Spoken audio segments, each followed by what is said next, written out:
The floor tried to crush him. Gravity surged without warning, a silent hammer pressing down on every bone. The chamber's polished alloy tiles seemed to tilt, not because they moved, but because his knees wanted to buckle. All around, alien cadets groaned, some collapsing outright, limbs trembling. Marcus Vance straightened. The effort made his spine creak, sweat prickling across his brow in an instant. He locked his gaze on the insectoid drillmaster in the control booth above. Commander Rillick's mandibles clicked, his compound eyes glittering with amusement. "Too heavy for you, human?" His voice echoed from the ceiling speakers, smooth but edged. Marcus rolled his shoulders, slow and deliberate. "Not even close," he said. Then, with a grin that cut through the chamber's strain, he added, "Go ahead. Make it triple." The room went silent except for the whine of the graviton coils ramping higher. The Vigilant Horizon's gravity endurance chamber was a perfect circle, 40 meters across, walls banded with glowing rings. Each ring housed graviton projectors capable of simulating anything from the gentle pull of a moonlet to the crushing force of a neutron star surface, within safety parameters, of course. Today's setting, apparently, was, "Let's see who breaks first." Marcus had entered the chamber expecting a steady increase, a standard progression through 1.5 G warm-up to maybe 2.5 G. Instead, Rillick had doubled the baseline to 3 G mid-drill. A scaled alien to Marcus's left, a Zavorian with triple-jointed legs, wobbled dangerously, his elongated head dipping. On Marcus's right, a sleek-furred Cthari female dropped to one knee, her breath sharp and quick. The humans, being the newest species admitted to the Interstellar Defense Academy, weren't expected to shine in this room. At least, not according to Rillick. Marcus's own breathing came in slow, measured pulls. He'd learned that on Ardent Reach, the mining colony where he'd grown up. There, air was thick with dust, and every deep breath risked coughing up a lung. He'd learned to make do with less air, less comfort, less margin for error. That training wasn't official, but it had kept him alive more than once. He glanced up at Rillick. The commander's chitinous fingers tapped over the control panel. Marcus couldn't read Dravathy expressions well yet, but he'd bet a week's rations the man was smirking. "Triple gravity, now," Rillick ordered.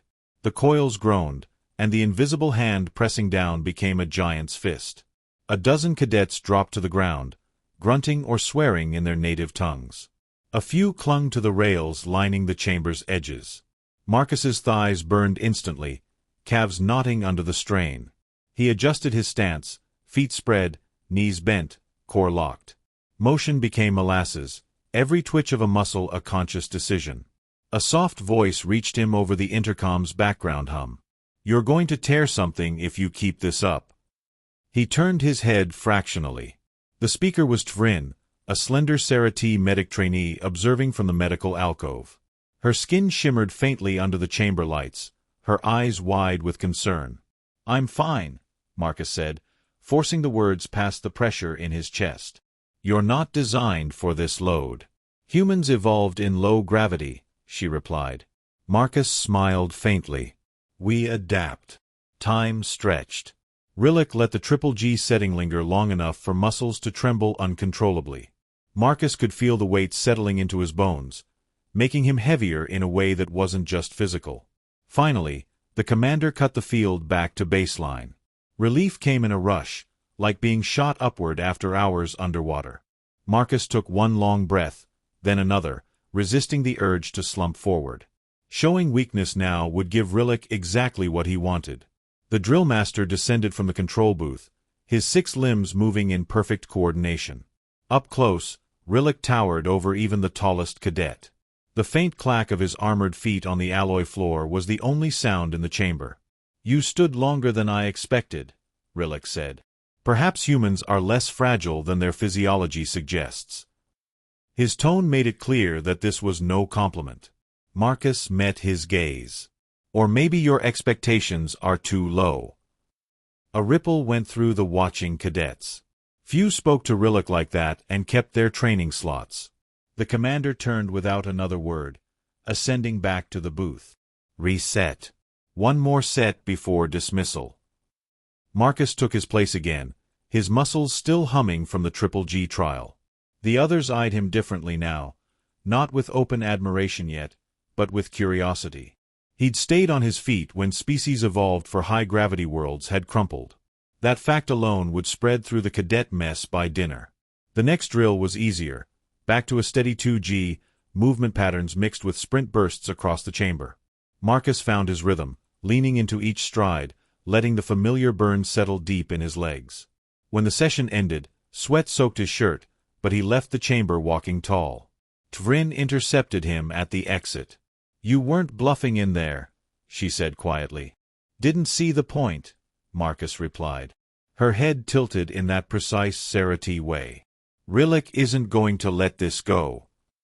"Good," Marcus said, and kept walking. By the time he reached his quarters, the ache in his muscles was a steady thrum. He stretched, showered, and lay back on the narrow bunk. The lights dimmed automatically, but his mind stayed awake. Rilek would try again. Marcus knew the type, commanders who believed in breaking trainees to see what was left. Fine. He'd been broken before, by worse than a training chamber's graviton field. And every time, he'd stood back up. That was the thing no one here seemed to understand about humans. They didn't stop at their limits. They found ways to move the line. The next morning, Marcus arrived at the gravity chamber early. The air inside still carried the faint ozone tang from the projectors. A few alien cadets milled about, stretching or running low-intensity warm-ups. Conversations died when he stepped in. No one had forgotten yesterday. A Zavorian trainee with ridged scales eyed him, mandibles twitching. "Human," the alien said, the word like a challenge. "Was it bravado, or can you actually handle more?" Marcus didn't slow as he passed. "You saw me handle it."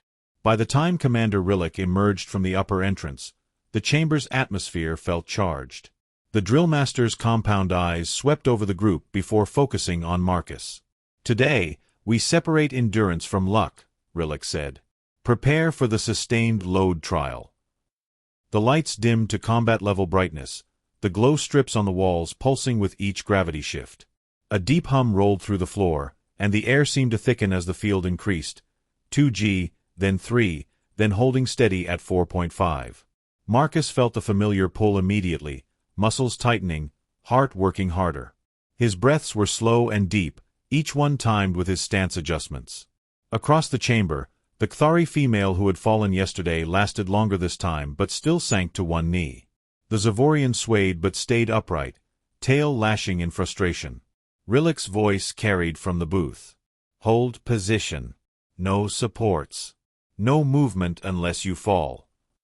The seconds dragged. Sweat began to roll down Marcus's back in quick rivulets. The pressure made even turning his head an effort. He fixed his gaze on the wall ahead, letting the strain settle into something familiar. A muffled grunt came from his left. An avian trainee, feathers slicked flat, teetered forward. Marcus's peripheral vision caught the moment before the alien collapsed. Instinct moved before thought. He shifted, caught the cadet under one arm, and braced his own stance to keep them from hitting the floor.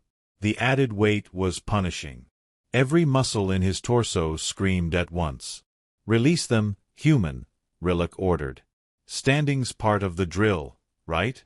Marcus said through clenched teeth. "They're still standing." The avian made a weak sound, half protest, half gratitude. Rilek let the silence linger for 3 slow beats before answering, "Very well." When the field finally cut back to baseline, the chamber's floor felt springy, almost too light. Marcus helped the avian over to the medics. Trainee was waiting, scanning the cadet with a portable sensor. "You're reckless," she said without looking up. "They'd have hit the deck," Marcus replied. "That's what the deck is for." "Not today," Marcus said, then left her to work. The next phase began without pause. Variable G combat simulation, shifting gravities in unpredictable bursts. The floor thrummed, and suddenly Marcus was light as air at 0.8 G, then crushed under 3.5 a heartbeat later. The drill wasn't just physical. It was timing. Moving too late in low G meant you were caught mid-stride when the field slammed back. Marcus used the drops to reposition, forcing momentum into his steps before the surge hit again. Aliens adapted differently. Some used raw strength, others crouched and waited for favorable moments. Marcus's style drew notice because it looked like he was wasting energy, but each burst let him avoid being pinned. Rillick's voice cut through the chaos. Human, front line. Let's see your adaptability under stress. Marcus moved forward, keeping his balance through another violent shift. The final spike came without warning, 5G for a sustained 10 seconds. The chamber seemed to tilt, the light dimming at the edges of his vision. Marcus forced his heels into the floor, breath measured, muscles locked. He thought of holding the broken support beam on ardent reach, dust choking the air, the weight threatening to snap his spine. He remembered staying there until the last trapped miner crawled free. And he remembered standing afterward, because collapsing would have meant they'd carried him instead of walking out himself. When the weight finally eased, his chest was burning, but his legs still held. After dismissal, the cadets filed out, murmuring in low voices. Marcus lingered at the edge, watching the walls fade back to standby mode. Rillick approached from behind, his steps deliberate. "You think standing makes you exceptional," he said. "No," Marcus replied. "I think standing is the baseline." The commander's mandibles shifted, unreadable. "You speak as though pain is irrelevant." "It's not. It's just not final." Rillick regarded him for a moment longer, then turned away without another word. Outside the chamber, the station's corridors were cool and bright. Marcus walked in silence, letting the ache in his muscles settle into a steady background hum. He knew Rillick wasn't finished testing him. That was fine. He wasn't finished proving him wrong. The training dome smelled faintly of ozone and heated metal. Overhead, the massive graviton coils pulsed in steady rhythm, a sound Marcus had grown to recognize as the hum before the pain. 50% increase, Commander Rillick's voice announced from the control booth. Maintain stability for 3 minutes. The alien cadets shifted uneasily. Athryxian's multi-jointed legs braced wide, talons scratching the floor. 2 Varan twins adjusted their spine braces, their translucent skin already clouding with strain. Marcus didn't move, his focus tunneled entirely on his breathing. Inhale. Hold. Exhale. Rhythm was survival. The gravity surge hit like an invisible tidal wave.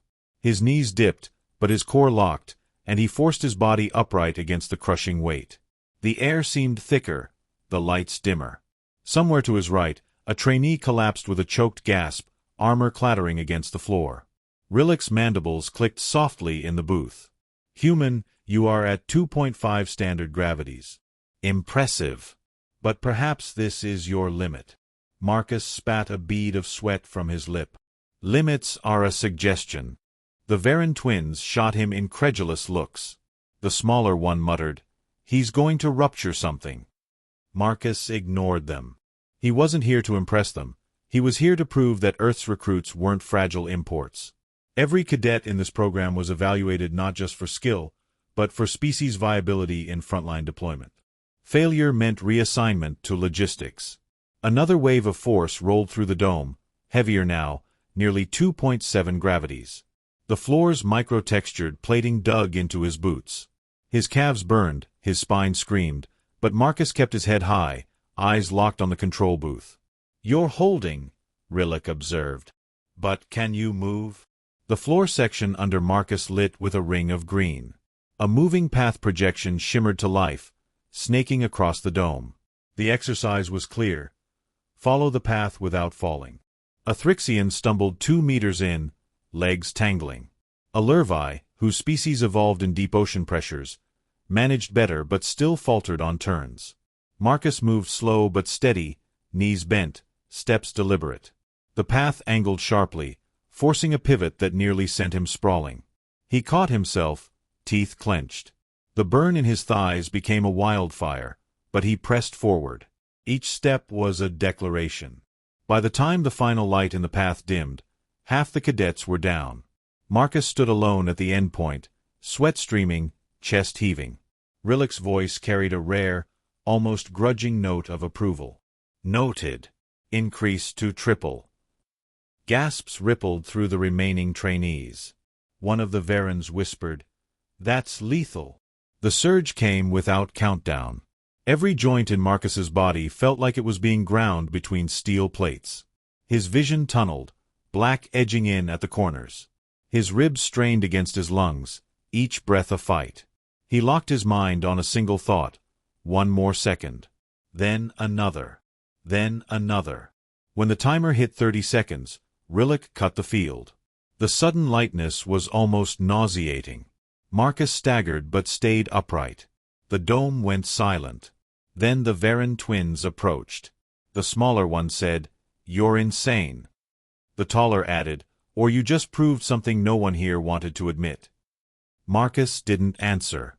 His legs trembled with aftershocks, but he refused to give them the satisfaction of seeing weakness.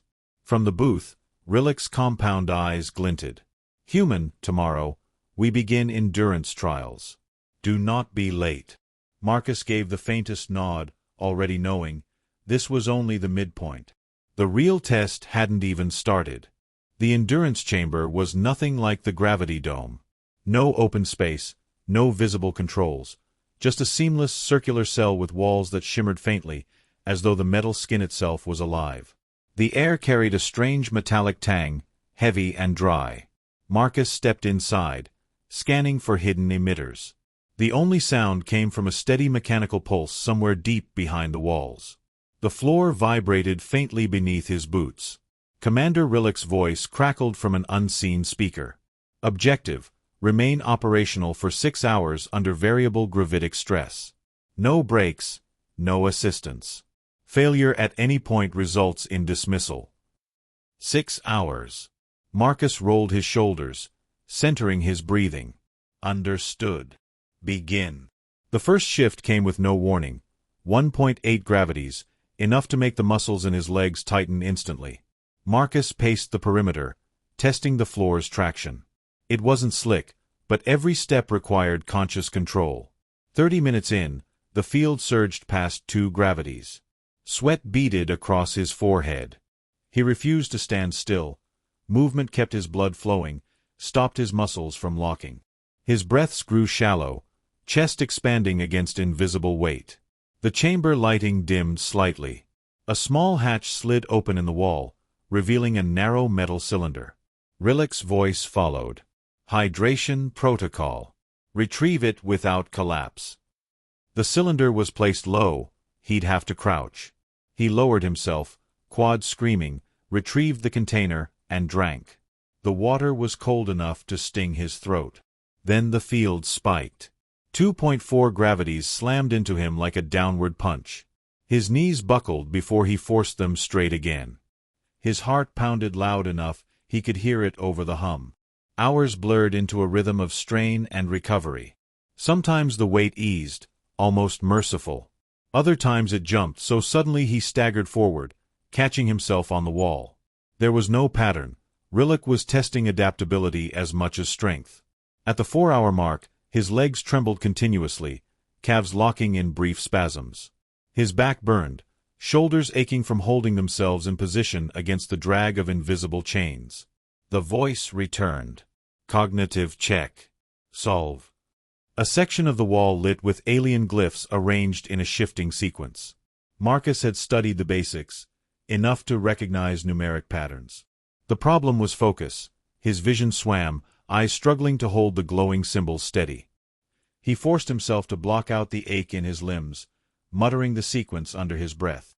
It was a progression puzzle. He entered the solution via a small recessed panel. The lights dimmed, and the gravity lessened slightly. "Correct," Rillick said. "Continue." The relief was brief. Minutes later, the force increased again, pinning him deeper into the floor. Marcus stopped pacing now. He stood in a stable stance, conserving energy, swaying slightly to keep his balance. The temperature in the chamber began to rise. Heat pooled under the suit's fabric, turning each breath into a drag of warm air. Marcus clenched his jaw. The trial wasn't just endurance of gravity, it was environmental resistance. A hiss signaled another hatch opening. This time, no water. A ration bar wrapped in thin foil slid out. Picking it up under triple gravity was like lifting a weight plate. He unwrapped it with deliberate movements, chewing slowly. By the 5th hour, his hearing dulled, as if the gravity was pressing sound itself into the floor. Every heartbeat felt like it traveled through concrete. He had stopped thinking about the end. There was only the next breath, the next second. The final escalation hit without preamble, 3.2 gravities. The chamber's floor seemed to pull him in, like a pit trying to swallow him whole. His spine curved despite his effort, head lowering toward his chest. "Stay upright." The phrase repeated like a metronome in his head. He widened his stance, planted both feet, locked his knees. Each inhale took 5 full seconds, lungs dragging against the pressure. When the timer chimed, the gravity cut out instantly. Marcus dropped to one knee, not from collapse but from the sheer absence of force. The lightness was dizzying, his body unsure how to move without the crushing load. The chamber door slid open. Commander Rillick stood there, mandibles still, eyes unreadable. "You endured," Rillick said simply. Marcus pushed himself to his feet, muscles still quivering. Was there a doubt? Rillick's antennae shifted slightly. There was expectation. Doubt is for untested things. You are tested now. Behind Rillick, the other cadets watched silently. Some had scoffed at the human in the early days. Now they stepped aside to let him pass. The Thrixian inclined its head in a small, almost reluctant gesture of acknowledgement. As Marcus left the chamber, his thoughts were already moving forward. Endurance was one thing. Combat under such conditions, that would be something else entirely. And he knew that was exactly where this was headed. The combat dome's air was thick with ozone, carrying a faint vibration like the heartbeat of some vast machine. The floor was a circular arena of segmented alloy plates, each capable of tilting or shifting under command. Above, gravitic projectors formed a dark halo, their faint blue glow pulsing in rhythm with the control systems. Marcus stepped inside, his boots clicking on the metal. This was the final trial. No endurance pacing, no puzzle walls. This time the weight would be combined with an enemy. Commander Rillick stood outside the perimeter, flanked by 2 Thrixian officers. Your opponent is Unit Core. Adaptive drone. Non-lethal protocols active. Defeat it under fluctuating gravity parameters. 3-minute limit. A hatch opened in the far wall. Unit Core emerged, 2 meters tall, humanoid frame but segmented like an insect's, limbs tipped with blunt sparring surfaces. Its photoreceptors glowed amber. Marcus flexed his hands. "Fluctuating gravity," he muttered. "Perfect." The timer sounded. Gravity slammed down, 2.1 gravities from the start. Marcus dropped into a low stance, knees bent, weight balanced. Core moved instantly, fast despite the load, swinging a broad arm toward Marcus's head. He ducked, feeling the extra force drag on his movement, then countered with a short hook to the drone's midsection. The impact made the alloy chest plate ring, but Core didn't pause. The gravity lessened to 1.6. Marcus felt almost airborne by comparison and used it. He stepped in close, landing 2 quick jabs and a knee strike, driving the drone back. Its segmented feet skidded against the arena's plates. Without warning, the floor tilted under him, shifting to a 5-degree angle. His balance faltered just as gravity spiked past 2.8. Core lunged, shoulder slamming him across the arena. Marcus hit the floor hard, breath forced out of him. 2 minutes, Rillick's voice called.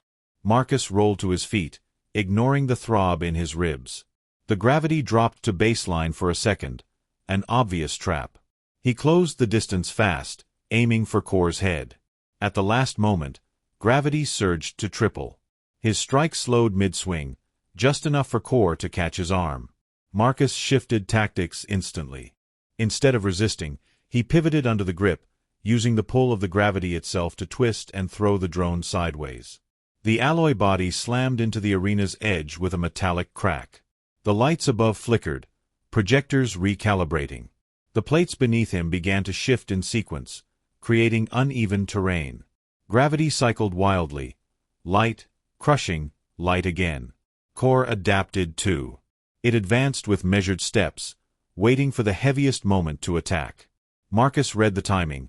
2 seconds of lightness, then a crushing wave. He baited the strike during light gravity, sidestepped, and when the weight slammed down, Core's own momentum worked against it. Marcus drove an elbow into its back, feeling the impact vibrate through the drone's frame. 1 minute, Rillick announced. Marcus's breathing was harsh now, each inhale a battle against the fluctuating force. Core turned, photoreceptors narrowing. It feinted left, then came low from the right, arms sweeping for Marcus's legs. The human jumped, barely clearing the sweep during a brief gravity drop, and landed in the same instant the field surged. He used the downward force to power his strike, hammering both fists into Core's upper frame. The blow dented the plating and sent the drone staggering backward. The arena floor flattened again. Gravity steadied at 2.5. No tricks now, just the final exchange. Core charged. Marcus met it halfway, catching its arm, locking the joint, and twisting hard. The drone's knee actuator buckled, dropping it to one side. Marcus followed through with a strike to the head unit. The amber lights flickered once, then dimmed. "Time," Rillick said. The gravity shut off completely. Marcus exhaled, feeling the sudden lightness ripple through his muscles. He stepped back from the inert drone, chest rising and falling in deep, controlled breaths. Rillick entered the arena, antennae angled forward. Observation: you fought the gravity as much as your opponent. Marcus gave a faint grin. Gravity wasn't the enemy. Just another weapon. Same rules apply. Control it, use it, win.